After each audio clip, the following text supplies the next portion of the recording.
Hi friends, welcome to Chivida Saham. இன்றைக்கி நம்ம ரொம்பவே காரசாரமான அதே சமயம் ரொம்பவே டேஸ்டியான மிளகு குழம்பு தாங்க எப்படி செய்யலான்னு பார்க்கலாம். இது நம்ம காய்கறி இல்லைனாலும் நம்ம டக்குன்னு செஞ்சுக்கலாம். இது மாதிரி மழை டைமில் இல்லைனா சில்லுன்னு இருக்கிற கிளைமேட்டில் சளி பிடிச்சிருக்கு அப்படி சொன்னால் இது மாதிரி குழம்புலாம் நம்ம செஞ்சு சாப்பிட்டோம் அப்படி சொன்னால் உடம்புக்கு ரொம்பவே ரிலீஃபாக இருக்கும். ஏன்னா நிறைய மிளகுலாம் நம்ம சேர்த்து செஞ்சுக்கிறதுனால ரொம்பவே டேஸ்ட்டாகவும் இருக்கும். அதே சமயம் உடம்புக்கு ரொம்ப நல்லது. வாங்க எப்படி செய்யலான்னு பார்க்கலாம். இப்போது ஒரு கடாய் ஸ்டவ்வில் வச்சு ஆன் பண்ணிவிட்டு கடாய் சூடு வந்த பிறகு நம்ம கட்டி பெருங்காயம் சேர்த்துருக்கோம். தூள் பெருங்காயம் சேர்க்குறதா இருந்தால் நம்ம குழம்பு தாளிக்கும் போது நம்ம சேர்த்துக்கலாம். இப்போ கட்டி பெருங்காயம் சேர்த்து நல்லா பொரிஞ்சு வரட்டும். நல்லா பொரிஞ்சு வந்த பிறகு நம்ம எடுத்து வேறொரு பாத்திரத்தில் மாற்றி வச்சுக்கலாம். இப்போ நல்லா பொரிஞ்சு வந்துடுச்சு. இதை வேறு ஒரு பாத்திரத்தில் மாற்றி வச்சுக்கலாம். இப்போது அதே கடாயில் ஒரு 2 ஸ்பூன் அளவுக்கு மிளகு, 1/2 ஸ்பூன் வெந்தயம், இது கூடவே 1 ஸ்பூன் அரிசி, நம்ம எந்த அரிசியாக இருந்தாலும் பரவாயில்ல, பச்சை அரிசி, புழுங்கல் அரிசி, எந்த அரிசி வேணாலும் சேர்த்துக்கலாம். ஆனால் 1 ஸ்பூன் அரிசி நல்லா சேர்த்து வறுத்துக்கலாம்.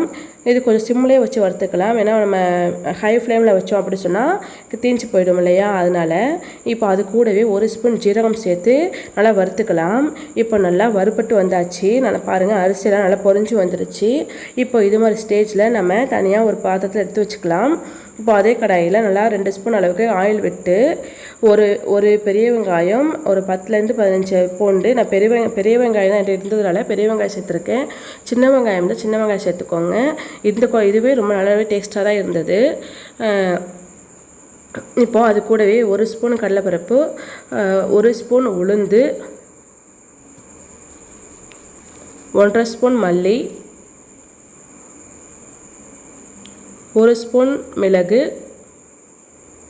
1 ஸ்பூன் ஜீரகம் இதெல்லாம் சேர்த்து நல்லா வறுத்துக்க போகிறோம். ஒரு பாதி அளவுக்கு வறுப்பட்டு வந்ததும் நம்ம அது கூடவே ஒரு கைப்பிடி அளவுக்கு கருவேப்பிலை சேர்த்துக்க போகிறோம்.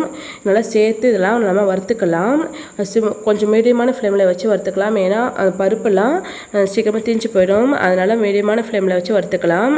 இது நல்லா வறுப்பட்டு வந்ததும் வேறு ஒரு பாத்திரத்தில் வச்சு ஆற வச்சுக்கலாம். நம்ம அரைக்க போகிறோம். இதனால் மாற்றிட்டு நம்ம ஆற வச்சுக்கலாம். இப்போது நம்ம ஏற்கனவே வறுத்து வச்சுருக்கோம் இல்லையா, மிளகு, அரிசி, வெந்தயம், ஜீரகம்லாம் அதை நம்ம பவுடர் பண்ணி வச்சுக்கலாம். நம்ம பவுடர் பண்ணியாச்சு. இது வேற ஒரு பாத்திரத்தில் நம்ம மாற்றி வச்சுக்கலாம். இப்போ அதுக்குள்ளே ஒரு லெமன் சைஸ் அளவுக்கு புளி நல்லா ஊற வச்சு இது மாதிரி கரைச்சி வச்சுக்கலாம். அதுக்குள்ளே இந்த மசாலாலாம் ஆறிடுச்சு. இப்போ நம்ம இந்த மசாலாவையும் அரைச்சி வச்சுக்கலாம். நம்ம வெங்காயம், பூண்டு, கடலைப்பருப்பு, உளுந்து எல்லாமே சேர்த்து அது கூடவே 3 ஸ்பூன் அளவுக்கு நான் குழம்பு மிளகாய் தூள் சேர்த்துருக்கேன். உங்களுக்கு வேணால் தனி மிளகாய் தூள் கூட சேர்த்துக்கலாம். நம்ம இதெல்லாம் சேர்த்து நம்ம அரைச்சி வச்சுக்கலாம். மிளகாய் தூள் சேர்த்து நம்ம மசாலாவை சேர்த்து அரைச்சி வச்சுக்கலாம். இப்போ நம்ம அரைச்சாச்சு. இப்போது நம்ம மசாலாலாம் ஏற்கனவே யூஸ் பண்ண கடாயிலேயே நான் ஒரு 3 ஸ்பூன் அளவுக்கு நல்லெண்ணெய் சேர்த்துக்கிறேன். அது கூடவே கடுகு, ஜீரகம், வெந்தயம் போட்டு தாளிச்சிக்கலாம். இப்போது ஒரு பெரிய வெங்காயம் இது மாதிரி கட் பண்ணி வச்சுருக்கோம். அது கூடவே ஒரு 10லேருந்து 15 பல் அளவுக்கு பூண்டு போட்டு நல்லா வறுத்துக்கலாம். ஒரு அரை ஸ்பூன் அளவுக்கு மஞ்சத்தூள் சேர்த்துட்டு நல்லா வறுப்பட்டவுடன் நம்ம கரைச்சி வச்சுருக்கிற புளிக்கரைசலை நம்ம சேர்த்துக்கலாம்.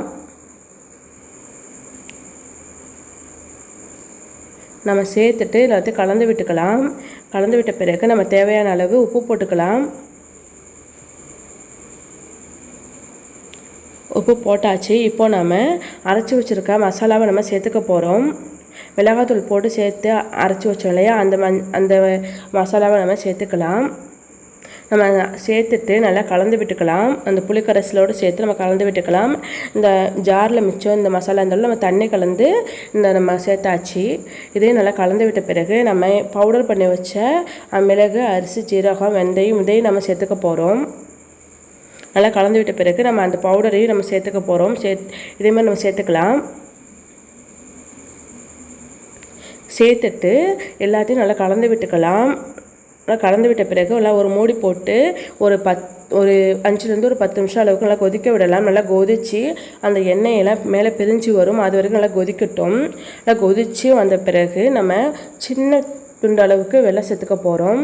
பாருங்கள், இந்த அளவு போதும். வெல்லம் சேர்த்துக்கலாம். வெல்லம் சேர்த்தா அந்த குழம்பு கொஞ்சம் டேஸ்ட் நல்லாயிருக்கும். நம்ம வெல்லம் சேர்த்துக்கலாம். இதனால வெல்லம் சேர்த்துட்டு கொஞ்சம் நேரம் ஒரு 5 நிமிஷம் கொதிக்க விடலாம். அதுக்குள்ளே இன்னும் நல்லா திக்காகும் குழம்பு. திக்கானால் ரொம்ப நல்லாயிருக்கும். நம்ம சேர்த்தாச்சு, கொதிச்சிருச்சு. இப்போ நம்ம ஸ்டவ் ஆஃப் பண்ணியாச்சு. இப்போ வேற ஒரு பாத்திரத்தில் நம்ம மாற்றிக்க போகிறோம். இதே மாதிரி நீங்களும் மிளகு குழம்பு வச்சு பாருங்கள், ரொம்பவே டேஸ்ட்டாக இருக்கும். இந்த வீடியோ பிடிச்சிருந்தா ப்ளீஸ் மறக்காமல் லைக் பண்ணுங்கள், ஷேர் பண்ணுங்கள், கமெண்ட் பண்ணுங்கள். ப்ளீஸ் மறக்காமல் சப்ஸ்கிரைப் பண்ணிக்கோங்க. தேங்க்யூ.